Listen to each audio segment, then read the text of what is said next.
پر رحمت کی نظر اس دن پڑ جاتی ہے، اللہ اس کو جنتی بنا دیتا ہے۔ روزہ مت چھوڑنا۔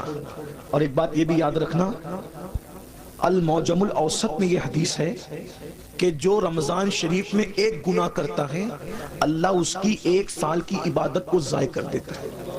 یعنی رمضان شریف میں اس لیے گناہ سے بچو، اس رمضان شریف میں گیم نہیں کھیلنا، فلمیں نہیں دیکھنا، گانے نہیں سننا۔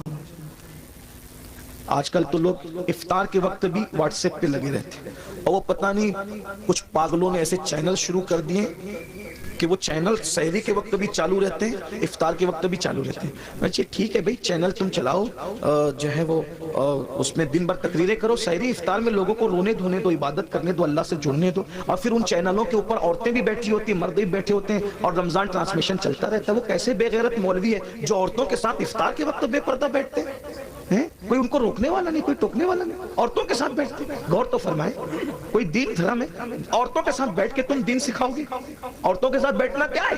امام ابن الجوزی لکھتے ہیں کہ کسی نے کہا یا رسول اللہ اگر کوئی عورت کے ساتھ اکیلے بیٹھنا چاہے تو آپ کیا فرماتے ہیں؟ آقا فرماتے ہیں نہیں بیٹھنے کی اجازت ہے۔ کہا اگر عورت نیک اور مرد نیک ہو تو آقا فرماتے ہیں عورت اگر مریم جیسی نیک ہو اور مرد یحییٰ جیسا نیک ہو اور دونوں قرآن سیکھنے سکھانے کے لیے بیٹھیں تو بھی میں ان کو بیٹھنے کی اجازت نہیں دیتا۔ کون مریم ہے؟ سنگھار کر کے بے پردہ منہ کھول کر، پہلی بات کوئی شریف عورت اس طرح آئے گی؟ اب یہ عورتیں ہمیں دین سکھائیں گی، چینلوں پہ آ کے عورتیں دین سکھائیں گی، اور تمہیں بھی غیرت نہیں آتی افطار کے وقت روزے کی حالت میں عورتوں سے دین سیکھتے بیٹھے؟ لا الہ الا اللہ۔ کیا میرے بھائی، ام المومنین سیدہ عائشہ صدیقہ کی قرآن پڑھنے کی آواز بلند ہو گئی تو فاروق اعظم رضی اللہ تعالیٰ نے عرض کیا رسول اللہ امی جان عائشہ زور سے قرآن پڑھی تھی، آواز کر کے باہر جا رہی تھی۔ آقا نے فرمایا عائشہ عورت کی آواز بھی عورت ہے، زور سے قرآن نہ پڑھا کرو۔ سارے مومنین کی ماں، ان کو روک دیا کہ زور سے قرآن نہ پڑھو۔ یہ دین ہے، یہ دین کی پوترتا ہے، یہ دین کا تقدس ہے، سب پامال کیا۔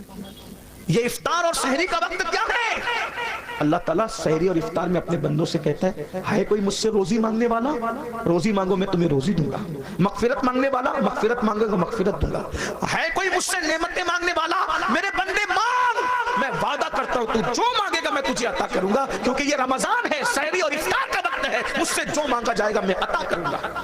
سال بھر لوگوں کے دروازوں پہ دستک دینے والوں، اللہ کی رحمتیں تمہارے دروازے دل پہ دستک دیتی ہے، مان کیا مانتا ہے؟ اس وقت تو نہیں مانتے، پھل کاٹتے رہتے، ادھر ادھر باتیں کرتے رہتے، بھنکس بازی کرتے رہتے، واٹس ایپ پہ لگے رہتے، فیس بک۔ میرے بھائی رمضان شریف کا فائدہ اٹھا لو۔ آقا فرماتے ہیں جس کو رمضان شریف ملے اور وہ اپنی بخشش نہ کروا لے وہ اللہ کی رحمت سے محروم ہو جائے، دور ہو جائے، اللہ کی رحمت سے دور ہو جائے۔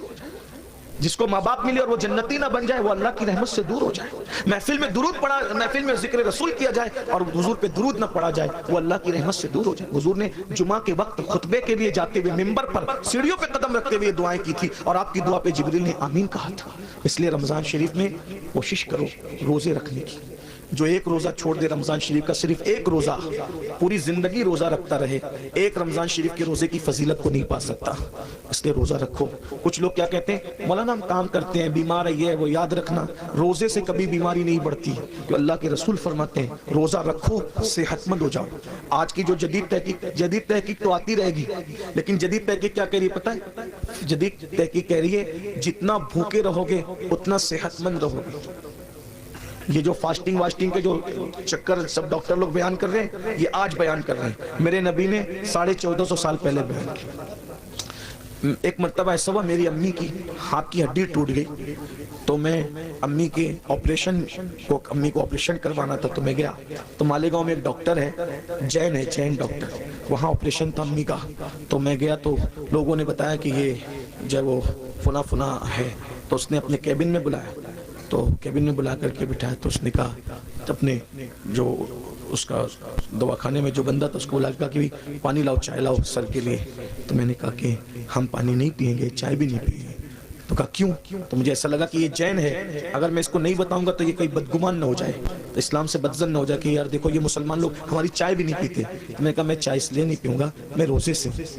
تو اس نے کہا کیا رمضان آ گیا آپ لوگوں کا؟ میں کہا نہیں رمضان نہیں آیا ہے، ہمارے نبی صلی اللہ علیہ وآلہ وسلم کی سنت ہے کہ ہمارے نبی ہر مہینے کی 13، 14 اور 15 تاریخ کو روزہ رکھتے ہیں، تو ہم لوگ بھی روزہ رکھتے ہیں، ہر مہینہ ہم لوگ روزہ رکھتے ہیں رمضان شریف کے علاوہ۔ یہ ہمارے نبی کی سنت ہے اور اس کی بڑی فضیلت ہے۔ ہمارے نبی صلی اللہ علیہ وآلہ وسلم نے فرمایا کہ یہ جو روزے رکھتا ہے 3 روزے تو اس کو پورا مہینہ روزہ رکھنے کا ثواب ملتا ہے. یعنی اگر جو مہینے میں 3 روزے رکھ لے 13 14 15 اس کو ایام 20 کہتے ہیں. اگر 3 روزے رکھ لے تو پورا مہینہ وہ روزے دار شمار ہوگا. تو اس طرح ہم لوگ جو وہ 3 روزے رکھ کر پورا مہینہ ثواب کمانے کی لالچ میں روزہ رکھ لیتے ہیں. اس نے کہا سر میں آپ کو ایک بات بتاؤں, یہ آپ مجھے ابھی بتا رہے ہیں لیکن ہمارے علم اور نالج کے مطابق اگر مہینے میں کوئی 3 دن اس طریقے سے 12 گھنٹہ بھوکا رہ جائے نا تو اس کو زندگی میں کبھی کوئی بیماری نہیں ہو سکتی, کیونکہ اس کا پیٹ جو ہے اس کو راحت ملے گی. وہ بہت لمبی چوڑی اس نے سمجھانے کی کوشش کی, پھر اس کا سینہ بلغم سے پاک ہو, وہ بہت اس نے مجھے دیر تک سمجھایا. میں نے کہا یہ سب تو اپنی جگہ ہے, ہم اس لیے نہیں رکھتے, ہم صرف اس لیے رکھتے ہیں ہم نفع و نقصان کے سوداگر نہیں ہیں. محبوب نے کہہ دیا بس ہم نے کرنا ہے, ہمارا مزاج ہے, ہم مسلک عشق والے ہیں, ہم سوداگر ثواب کے بھی نہیں ہیں اور ہم سوداگر نفع و نقصان کے